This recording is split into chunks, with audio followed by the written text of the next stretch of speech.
અનુસૂચિત જાતિ હિતરક્ષક સંઘનો સ્નેહ મિલન સમારંભ અમદાવાદ એનેક્સી ખાતે યોજાયો।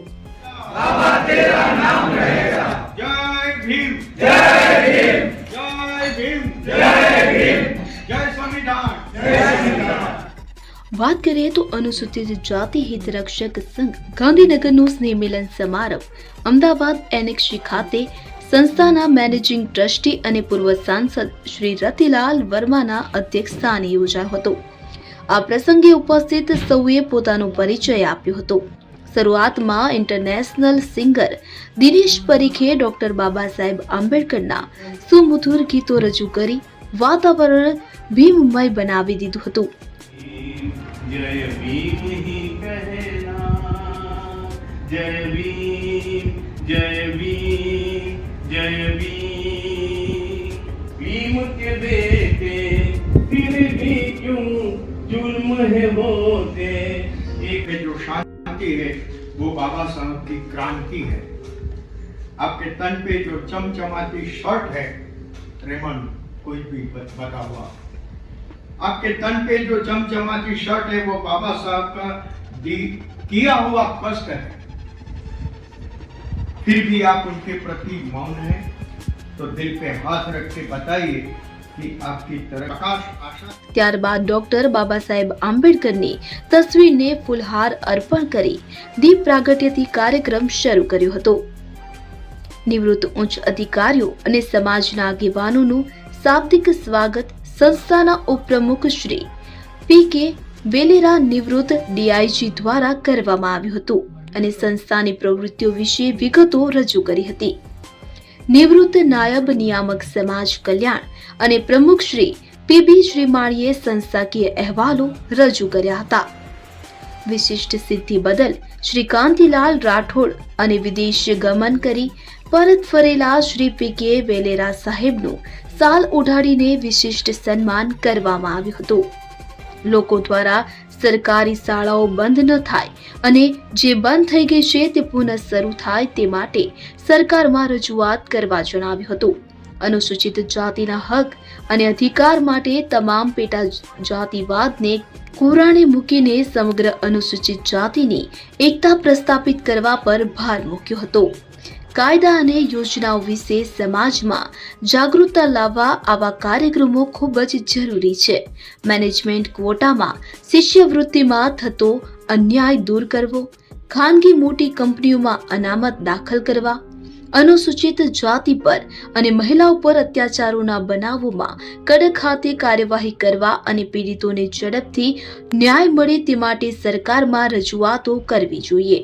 આ ઉપરાંત આપણું ગુજરાતના તંત્રી Deven Verma, Bhanubhai Parmar, Dinesh Parikh, Mitesh Makwana, Dineshbhai Chavda, Simansinh Samrat, P M Parmar, Kantibhai Shrimali, R M. Parmar, Gulabchand Patel, Kantibhai Patel advocate, Purushottam Vaghela, Bhikhabhai Parmar, Dalit Adhikar Sangh Gandhinagar જિલ્લા પ્રમુખ Kantibhai Parmar, Vitthalbhai Makwana, Amrutbhai Parmar, C M Jhala, doctor Hasmukh Parmar, T K. Parmar, H K. Dabhi તેમજ કાંતિભાઈ શ્રીમાળી, ચંદ્રકાંત આચાર્ય, કલ્પેશભાઈ નાગર, મણિલાલ શ્રીમાળી વગેરે ઉપયોગી સૂચનો કર્યા હતા।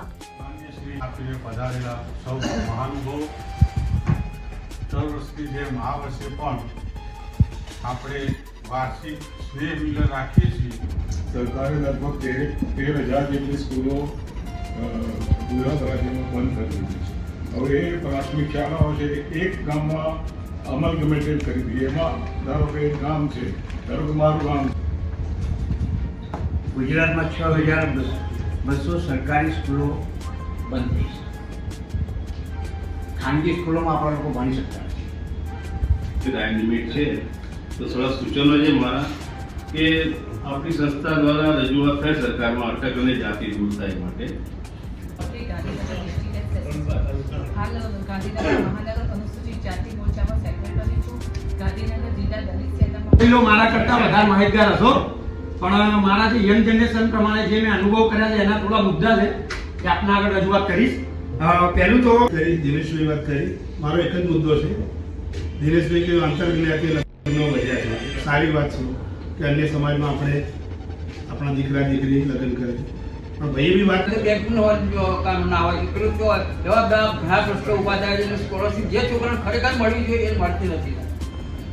અને ટ્યુશન ક્લાસીસના રાખો આપણા જે પોલિટિશિયન છે એમણે સરકારને એવી રજૂઆત કરવી જોઈએ કે આપણા જે શૈક્ષણિક જે સ્કોલરશીપ મળે છે બધા જુદા જુદા ક્ષેત્રોમાંથી દિગ્ગજો વિદ્વાન માણસો બેઠા છે અને મારે તો હું બહુ નાની છું કે તમે બધા સમાજની ચર્ચા કરી રહ્યા છો. ઘણા બધા પ્રોગ્રામમાં જાઉં છું અને મેં બી સમાજ માટે જ કામ કરી રહી છું. એવું છે કે આ સંસ્થા દ્વારા સરકાર સુધી વાત પહોંચાડો. જેવી રીતે 7% અનામત સરકારી નોકરીઓમાં MBBS આપણા છોકરા જે થયા હોય એ છોકરાઓ MDમાં એડમિશન લેવા જાય તો સરકારી કોલેજમાં ના મળી હોય ને પ્રાઇવેટ કોલેજમાં જતા હોય તો એની 50-60 લાખ રૂપિયા ફી હોય છે. સરકાર એને 15 લાખ સરકારમાં દરખાસ્ત કરેલી કે ભાઈ અત્યારે આ મોંઘવારી છે, અનુસૂચિત જાતિનો નોકરીઓ મળતી નથી. એક એવો વ્યવસાય છે કે એડવોકેટ થાય એટલે કોર્ટમાં જાય, કંઈક કરે કે ના કરે, પણ ત્યાં બેસે ને જે નાનું મોટું મળે ઇલેક્શન મેડમ તો એમાં જે છે આપણા મતદારોના નામ જે છે એ જે રીતે બિહારમાં થયો પ્રશ્નો ન થાય એના માટે આપણે એક સેલ ગ્રુપ બનાવવું જોઈએ, જેથી જેને ન આવ્યા હોય તો એ લોકોને એડવાન્સમાં આપણે માર્ગદર્શન આપી શકીએ. અને ઇલેક્શન શ્રી આજે સ્નેહ સંમેલન નિમિત્તે આપ શ્રી દરેક પદાધિકારીઓના સૂચનો માટે જે મૂક્યું છે એ બદલ હું સૌપ્રથમ તો આપણો ખરેખર ખૂબ જ આભાર માનું. સરકારની યોજનાઓ વિશે પ્રકાશ પાડવો છે કે કોંગ્રેસની સરકાર હોય કે ભાજપની સરકાર હોય, જ્યારથી જે યોજનાઓ અમલમાં આવી અને એની જે આવક મર્યાદા છે ક્યાંક 36,000, શહેરી વિસ્તારમાં 67,000, આજે મિનિમમ વેજીસ એક્ટ 300 રૂપિયા છે.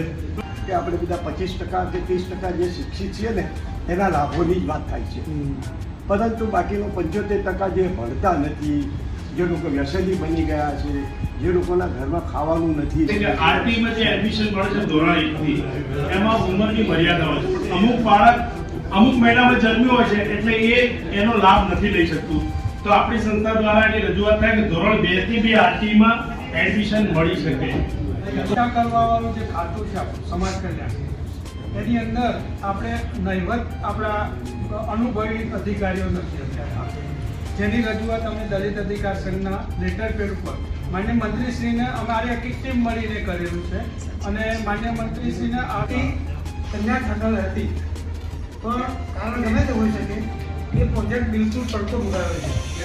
એ પ્રોજેક્ટ થાય અને અનુસૂચિત જાતિ કન્યા ખાતાને બને એવી અપેક્ષા.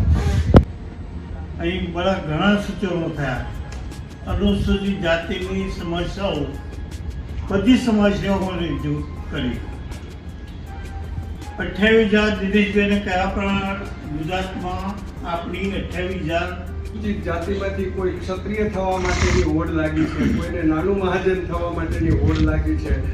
અને આજે આપણે અનુસૂચિત જાતિની જ્ઞાતિઓની સોસાયટીમાં પણ આપણે મકાન આપી નથી શકતા અને આપણે વાંક કાઢીએ છીએ પેલામનો કે અમને મકાન નથી આપતા. કે સભામાં ન પ્રવેશતવ્ય, સભામાં ન પ્રવેશ, 100 સભામાં ગયા જ નહીં અને કોઈ માનનીય પ્રવચન કે સૂચનો ન આપ્યા અને અબ્રુવન વબ્રુવન વાપી કરો ભવતી કિંમતી. આપણા લોકો ત્યાં જઈને બોલતા નથી.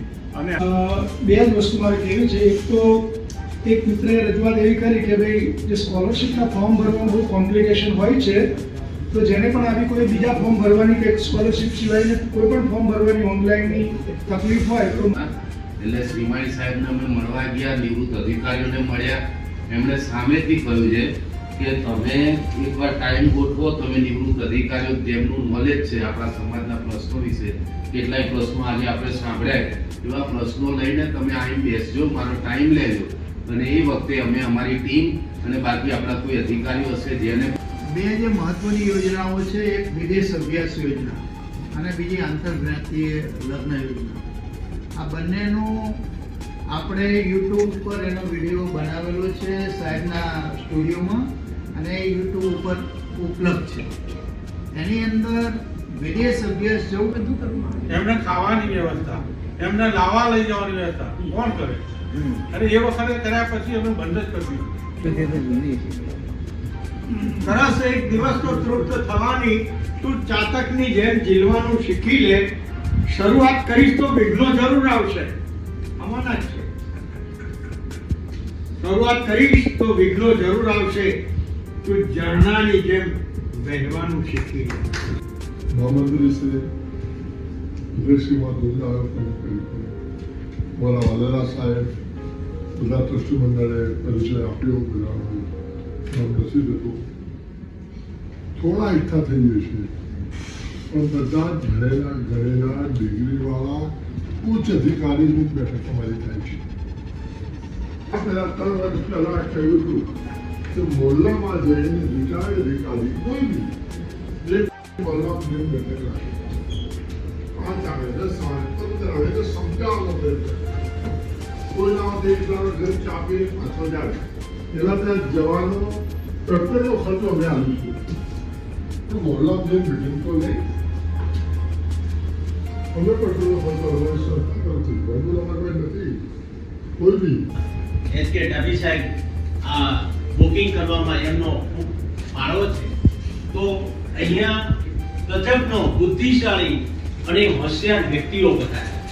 હવે પ્રિયદર્શી સાહેબ એક જ મિનિટ, આ સંસ્થા અધ્યક્ષ સ્થાનેથી સંસ્થાના મેનેજિંગ ટ્રસ્ટી શ્રી રતિલાલ વર્માએ જણાવ્યું હતું કે આ સંસ્થા અનુસૂચિત જાતિના હિતોના રક્ષણ માટે કાર્યરત છે.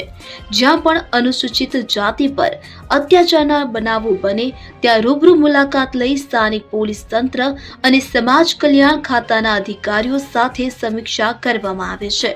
જિલ્લાવાર બેઠકો કરીને જનજાગૃતિ માટે આયોજન થશે. તેમાં આપ સૌ જિલ્લાવાર પ્રતિનિધિઓ નિમીને બેઠકો ગોઠવશો. ટૂંક સમયમાં મંત્રીશ્રી સાથે બેઠક યોજવામાં આવશે અને તેમાં આપણા પ્રશ્નો સમસ્યાઓ અંગે રજૂઆત કરવામાં આવશે. મોટી સંખ્યામાં પધારેલા સૌને અભિનંદન પાઠવી સંસ્થા સાથે જોડાવા આહવાન કર્યું હતું. આ સમારંભમાં નિવૃત્ત આઈપીએસ શ્રી રાજન પ્રિયદર્શી, નિવૃત્ત ડીસીપી શ્રી R.M. પરમાર તેમજ વાલ્મીકી સમાજની યુવા એડવોકેટ અર્ચના પરમાર અને વૈશાલી વાઘેલાનું સ્વાગત સન્માન કરવામાં આવ્યું હતું. તેઓ ખાસ કરીને અનુસૂચિત જાતિની મહિલાઓ પરના અત્યાચારોના કેસો નિઃશુલ્ક ભાવે લડે છે. તેમાં આપણી સંસ્થાઓ સહકાર આપે તેવી અપેક્ષા વ્યક્ત કરી હતી. અંતમાં સંસ્થાના મંત્રી શ્રી લાખાભાઈ રોજીદવાલાએ સૌનો દિલથી આભાર વ્યક્ત કર્યો હતો. ખાસ કરીને મેનેજિંગ ટ્રસ્ટી શ્રી રતિલાલ વર્મા સાહેબે કાર્યક્રમના તમામ ખર્ચનું સૌજન્ય દાખવવા બદલ વિશેષ આભાર માન્યો હતો. સમાપન બાદ સૌએ સાથે મળી ભોજન લીધું હતું. तो व्हाट्सएप, ट्विटर, फेसबुक, इंस्टा जहाँ भी आपका अकाउंट है, इसे शेयर बटन के द्वारा वहाँ पर शेयर करें.